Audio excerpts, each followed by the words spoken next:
सदगुरु कबीर ऐसे महापुरुष थे जिन्होंने संपूर्ण मानवता के लिए जिया।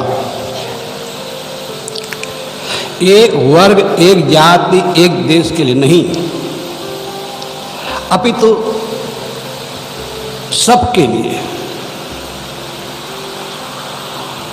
साहब ने कहा, कबीरा खड़ा बाजार में, सबकी मांगे खैर, ना काहू से दोस्ती ना काहू से बैर। न तो किसी से दोस्ती है और न किसी से बैर है। सबके हित चाहने वाले, किसी में चिपके नहीं थे। गुरुदेव जी की पंक्ति है, तुम किसी भी पक्ष में चिपके नहीं थे, तुम किसी भी पक्ष में चिपके नहीं थे, इसलिए निर्णय तुम्हारे सब सही थे। धूल भी तुम पर उड़ाई खूब गई है, पर तुम्हारी रोशनी बढ़ती नहीं है। कबीर साहब पर धूल उड़ाने वाले लोग हुए। कैसे धूल उड़ाए? दो प्रकार के लोगों को भड़काया गया। पहली बात तो भारत के जो हिंदी साहित्य के विद्वान थे वो कबीर को पढ़ना नहीं चाह रहे थे। जब विदेशी विद्वान सात समुंदर पार से आकर जब कबीर साहब को अध्ययन करना शुरू किए, तब इन लोगों को लगा कि हमारे कबीर, हमारे देश से पैदा हुए कबीर दूसरे देश के लोग आके पढ़ रहे हैं, अब पूरे विश्व में उसकी डंका बज रही है, और हम उस कबीर को आज तक झांक के नहीं देखे, उनकी रचनाओं पढ़े नहीं। आधे अधूरे मन से लोगों ने पढ़ना शुरू किया। तो आधा अधूरे मन से जब आदमी पढ़ेगा तो वो सही ढंग से उसका मूल्यांकन नहीं कर पाएगा। आचार्य रामचंद्र शुक्ल के हिंदी साहित्य का इतिहास विश्वविद्यालय में पढ़ाई जाती है, महाविद्यालय में पढ़ाई जाती है। बहुत फेमस व्यक्ति थे। वे लिखते हैं बड़े हीन भावना से, कबीर के ज्ञान में, कबीर के वाणी में कोई एक ज्ञान की नूतन कणिका दिखा सकता है? ये उनका चैलेंज है। यानी कबीर वाणी में ज्ञान के कणिका भर नहीं है, एक कण भर नहीं है। अब सोचो जरा, अयोध्या सुपध्याय हरियोग कबीर वचनावली जब लिखा, वो नाग भों सिकोड़ कर लिखा। तुलसी के बारे में तो बढ़िया लिखा, लेकिन कबीर साहब के बारे में जब लिखा तो इतने हीन भावना से। हजारी प्रसाद द्विवेदी लगता है कि कबीर साहब की प्रशंसा कर रहे हैं, लेकिन वो भीतर से निस्तेज करते हैं। लगता है सामान्य पढ़ो तो लगता है हजारी प्रसाद द्विवेदी जो है वो बहुत बड़े कबीर साहब के प्रशंसक हैं, लेकिन वो ऐसे प्रशंसक हैं जैसे लिखा कि वो वाणी के डिक्टेटर थे। डिक्टेटर में तानाशाह होता है, डिक्टेटर अच्छा शब्द नहीं है। कबीर साहब ने शब्द प्रयोग किया, कबीर डिक्टेटर थे, भाषा के डिक्टेटर थे, तानाशाह थे। कबीर तानाशाह नहीं थे। तुम्हें जो बता रहा था कि भीतर से निस्तेज करते हैं, उसका एक उदाहरण समझें। दिवाली के समय हम फटाका खरीद के लाते हैं बाजार से। कुछ फटाखे ऐसे होते हैं कि धां से बजती है, बड़ी जोरदार, बहुत दूर दूर उसकी आवाज पहुंचती है, बड़ी कीमती होती है। हमने वो फटाका लाया और थोड़े देर उसको ठंडे में रख दिए, या आधा घंटा फ्रिज में रख दिए। फ्रिज जलाओगे तो क्या होगा? या तो सुर होगा या तो खुश हो जाएगा। कितना तेज आवाज वाला फटाका जब फ्रिज में रख दे या ठंडी जगह में रख दे तो या सुर हो जाएगा, खुश हो जाएगा। वो उसके जो विस्फोटक है, उसकी आवाज है, वो खत्म हो जाती है। ऐसे हजारी प्रसाद द्विवेदी लगता है कि प्रशंसा कर रहे हैं, लेकिन वो भीतर से निस्तेज कर देते हैं। इसलिए गुरुदेव जी ने लिखा, धूल भी तुम पर उड़ाई खूब गई है। और कैसे? जो विद्वान थे, जो पढ़े लिखे शिक्षित वर्ग थे, उनको कहा कबीर को पढ़ो। न उनके वाणी में रस है, न छंद है, न अलंकार है। उसकी भाषा भी खिचड़ी है, बिढंगी है, सधुक्कड़ी है, उलझी हुई है। ये जो है विद्वानों को बहकाया गया। जो सामान्य बेचारे पढ़े लिखे नहीं थे उनको कैसे बहकाया गया? अरे कबीर को पढ़ोगे, क्या तुम समझ पाओ कबीर को? वो तो बहुत ऊंचे जो स्तर का विद्वान होगा वो समझ पाएगा। इस प्रकार दोनों तरफ से समाज गुमराह किया गया। लेकिन मैं आपको बताऊं, कबीर की वाणी कठिन नहीं है। कबीर की वाणी इतना सरल है, इतना सरल है, अंतिम छोर में जो कभी स्कूल का मुंह नहीं देखा है, जिसके लिए करिया अक्षर भैंस बराबर जो कहावत है, वो आदमी भी कबीर के बात को समझ सकता है। जब वो आदमी समझ सकता है तो विद्वान क्यों नहीं समझते? समझना नहीं चाहते हैं। बात यह है, समझना नहीं चाहते हैं। आंख बंद कर लिए तो सूरज कैसे दिखेगा? तो धूल भी तुम पर उड़ाई खूब गई है, पर तुम्हारी रोशनी बढ़ती नहीं। एक पहलू ये। दूसरा, कबीर साहब ने समाज के लिए क्या दिया? मैं बताऊंगा कि कबीर गूंगों की आवाज थी। वाक्य बहुत छोटा है लेकिन इतना अर्थ भरा हुआ है। कबीर गूंगों की आवाज थी। इस समाज, विद्या शिक्षा से वंचित समाज, गूंगों बहरों का सा जीवन जी रहा था। ऐसे समाज कबीर साहब ने वाणी दी। एक बात और, कबीर साहब के समय और बहुत कई सौ साल तक और उसके पहले भी भगवान बुद्ध, महावीर और समय भी भारत में एक कुप्रथा थी। वो कौन कुप्रथा थी? दास प्रथा। दास प्रथा आदमी बेचे खरीदे जाते थे। जैसे आज भेड़ बकरियों गाय भैंस के बाजार लगते हैं, ऐसे आदमी बाजार लगते थे। और जिस आदमी को खरीद के लाया जाता था उसको इतनी यातनाएं दी जाती थी, इतना काम कराया जाता था कि हद से बाहर। और थोड़े थोड़े बातों में इतनी पिटाई, इतने उसको प्रताड़ना, इतना दुख दिया जाता था कि रोंगटे खड़े हो जाते हैं।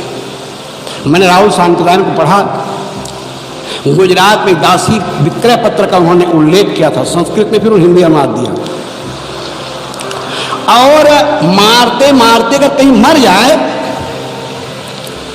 तो कोई मानव आयु नहीं था। ये माना जाता था अपने मौत से मरे। तो ये समाज इतनी यातना दी जाती थी कि उफ नहीं कर सकते थे। ऐसा समाज, सोचो जरा, कल्पना करो कैसा वो समाज रहा होगा। ऐसे समाज को कबीर साहब ने वाणी दी। कबीर साहब की पंक्ति साखी, कर बहिया बल आपनी छाड़ बिरानी आस, जाके आंगन नदिया बहे सोकस मरे प्यास। कहने की छोटी साखी है लेकिन अर्थ गांधीर्य में मेरा अपना मानना है 4 वेद 6 7 18 पुराण उनके सामने बने हैं। क्योंकि इन ग्रंथों में भाग्यवाद, भगवानवाद, अब पता नहीं कौन कौन से वाद छाया हुआ है। भाग्यवाद, भगवानवाद धराशाही करके कबीर साहब पुरुषार्थवाद का संदेश दिया।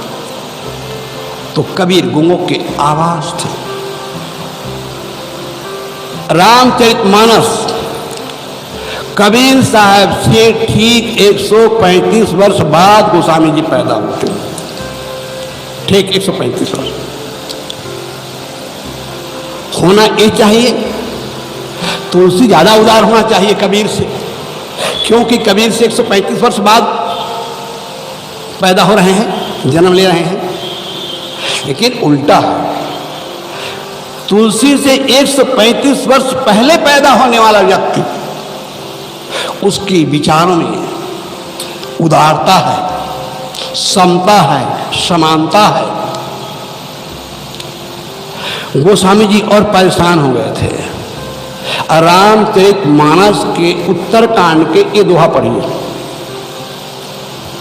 बादहि शूद्र द्विजंसन हम तुम ते कछघाट, जानहि ब्रह्म सो विप्रवर आग दिखावहि डांट। मैंने सुबह कहा था, शूद्र से इसका मतलब नहीं है जिसको हम अछूत कहते हैं। शूद्र के मतलब मनु की परिभाषा के अनुसार ब्राह्मण क्षत्रिय बन्या को छोड़ करके सारा समाज शूद्र है। इसके लिए इतनी बड़ी जनसंख्या के लिए गोस्वामी कहते हैं कि बादहि शूद्र द्विजंसन, ये शूद्र लोग ब्राह्मणों से द्विजों से वाद करते। क्या हम तुमसे कम हैं? क्या हम तुमसे कम हैं? बादहि शूद्र द्विजंसन हम तुम ते कछघाट, जाने ही ब्रह्म सो विप्रवर। ब्रह्म को जानता है वो ब्राह्मण है। आंख दिखावा ही डांट, डांट कर आंखें दिखा, अने डांट की आंखें दिखाना, वाद करना और ब्रह्म को जानता है वो ब्राह्मण है, ये कहना, ये गोस्वामी जी को लगता है कि ये शूद्रों ने अतिक्रमण किया है। ऐसा उनको नहीं कहना चाहिए। और जानते हो, ये बात की शुरुआत सदर कबीर साहब ने किया। गुरु ग्रंथ साहब में पंक्ति आती है, कहाँ ही कबीर जो ब्रह्म विचारे, सो ब्राह्मण कहियत है हमारे। जो ब्रह्म का विचार करता है वो ब्राह्मण है। उनके ही शब्दावली में लीजिए, उनके शास्त्रों की भाषा में लीजिए तो क्या है, जन्मना जायते हैं शूद्र संस्कारा द्विजुचिते वेदाभ्यासी भैद विप्रा ब्रह्म जनाति ब्राह्मण। जन्म से सब शूद्र है, मलिंद्वार से पैदा हुए, मलमूत्र में लिपटा हुआ, तो जन्मना जाते हैं शूद्र संस्कारा द्विजुचिते। जब संस्कार होता है, बरवा संस्कार होता है, जन्म संस्कार होता है, यज्ञोपवीत संस्कार होता है, तो वो द्विज का तभी ब्राह्मण नहीं होता, द्विज होता है। संस्कारादिचिते वेदाभ्यासी भय विप्रा, जब चारों वेदों का पारायण करता है, पाठ करता है, याद करता है, तब भी ब्राह्मण नहीं होता है। तो कहे वेदाभ्यासी भय विप्रा, तब विप्र संज्ञा होती है। ब्रह्म जानाति ब्राह्मण, जब ब्रह्म को जानता है,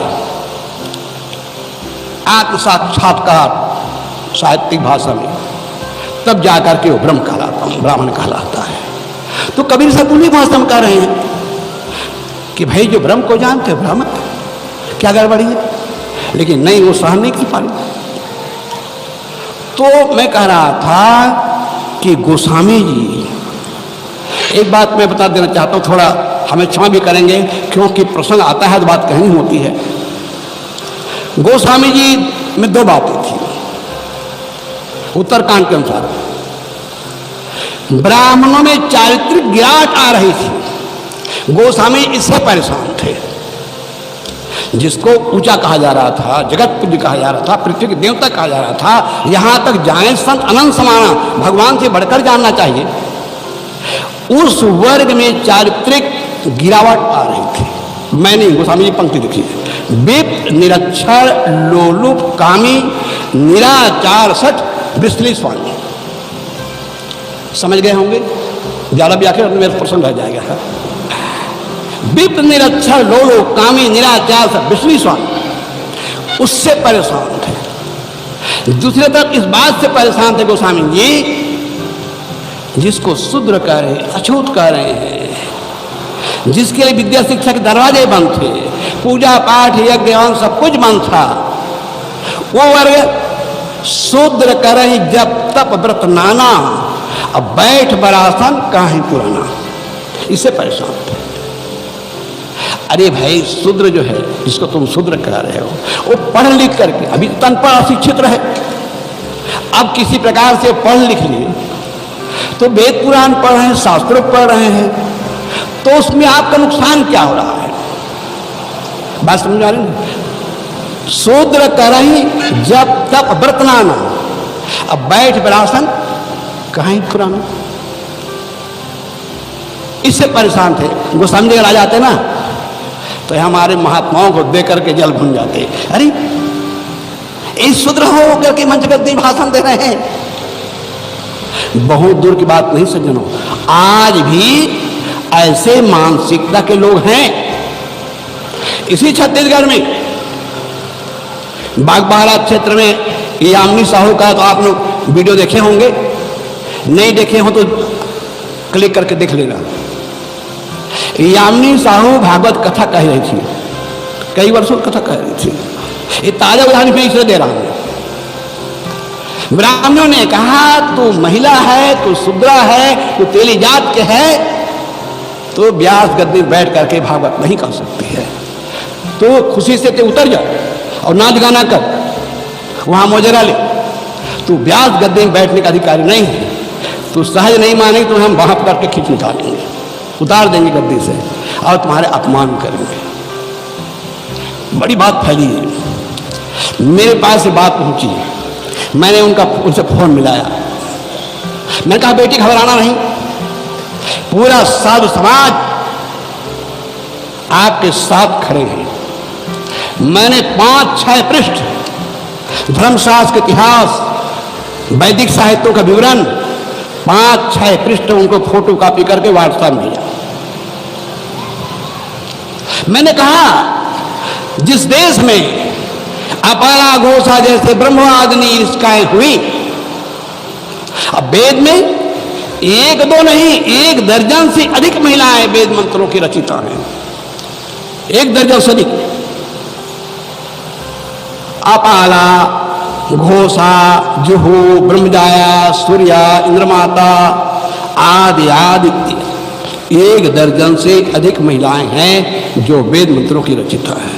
और उपनिषद काल में गार्गी इतनी बड़ी विदुषी हुई, उस समय के महापंडित याज्ञवल्क्य दांत खट्टे कर दिए। जैसे अभी वो कावा,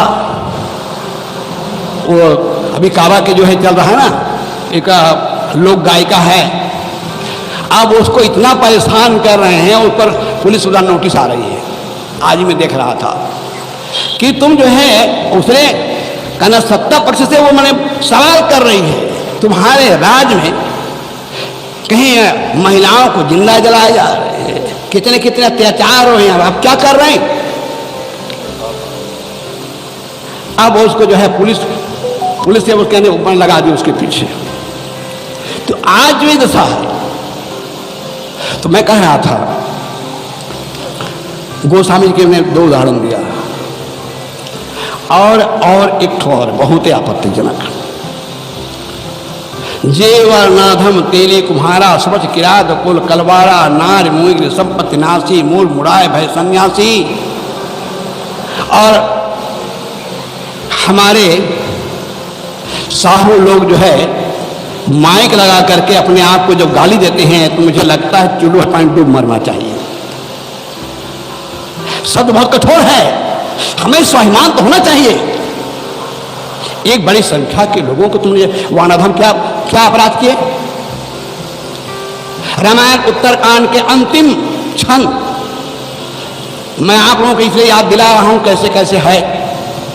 पाई ने कही गतिपतित पावन राम भय सुन 60 मना, गणिका अजामिल गिद्ध व्याज गजाद खल तारे हना, आभीर यवन किरात खस 50 अति अधरूप जय, बार 21 पावन हो ही राम नमाम। मैं एक पंक्ति पर आप लोगों को ध्यान आकर्षित करना चाहता हूं।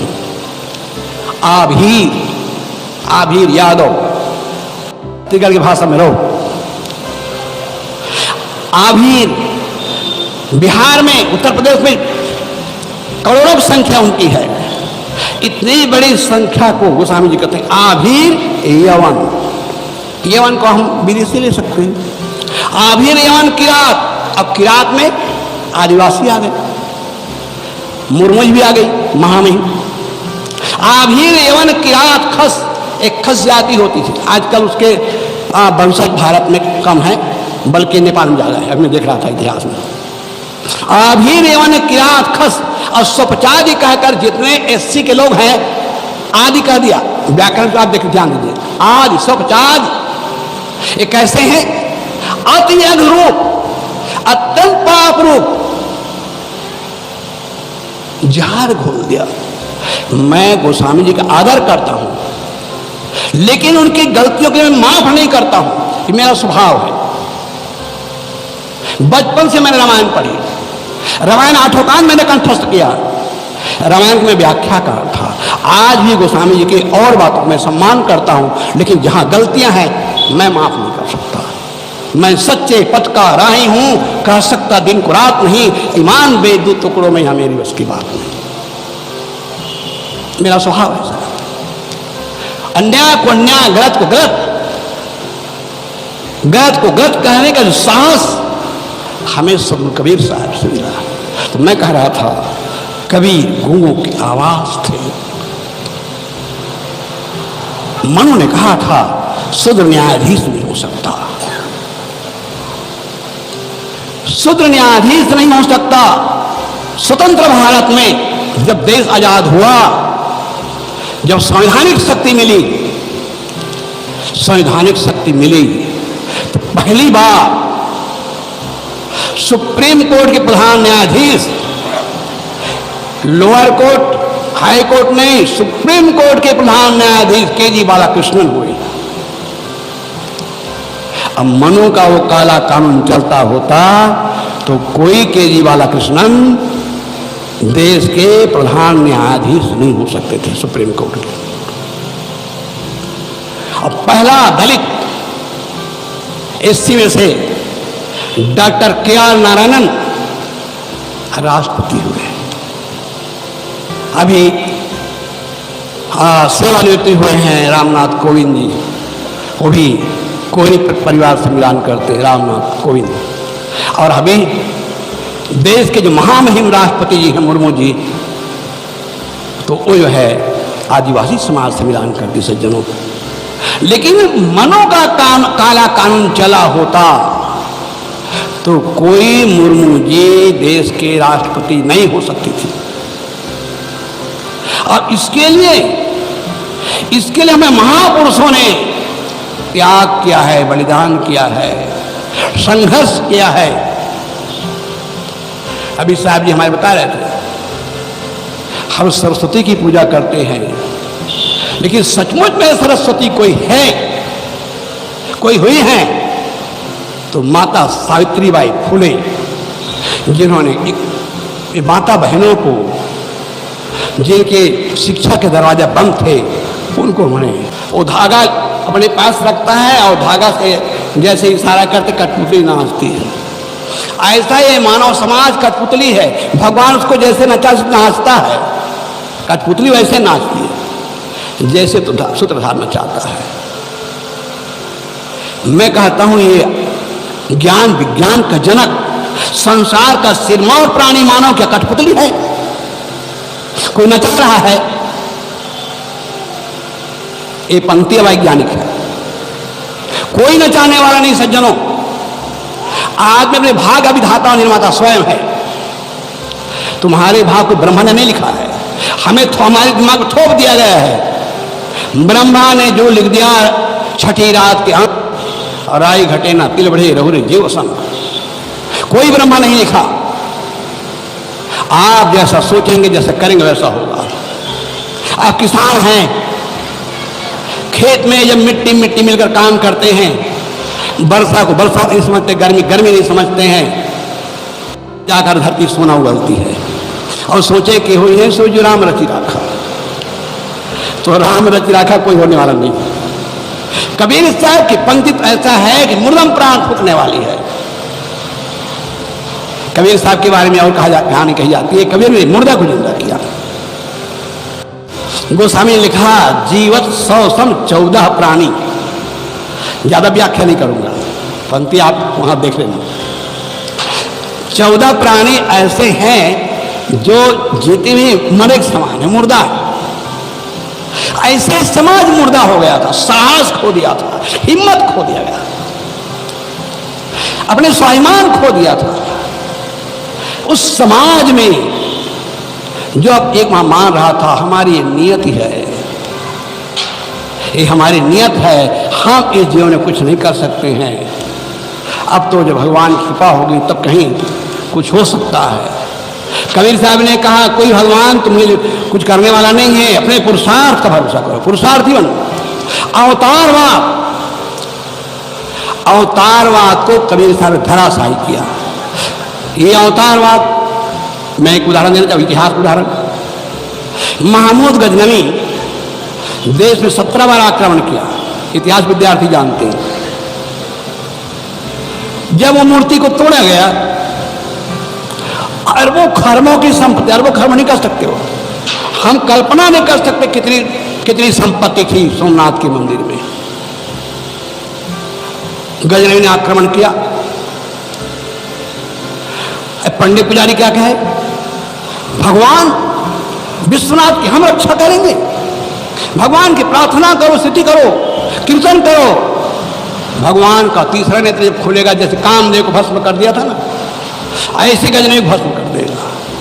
हाथ पर हाथ धरे बैठे रहे, रोते रहे, गिड़गिड़ाते रहे, भगवान कृपा करिए, रक्षा कीजिए, रक्षा कीजिए। और जानते हो कितने लोग थे वहां? 10,000 पुजारी बारी बारी से पूजा करते थे। 10,000 गांव की आमदनी लगी हुई थी उसके सेवा के लिए। लाखों लोग वहां पर थे। एक एक ईंटा, एक एक पत्थर उठा के मारे होते, गजनी में ढेर हो गया होता। लेकिन हम तो भरोसे में बैठे थे, भगवान के तीसरा नेत्र खुलेगा। तीसरा ने पत्थर के भी कहीं नेत्र, शब्द बहुत कठोर है। पत्थर के जो मूर्ति है उसके भी आंख कभी खुलते हुए देखा है आपने?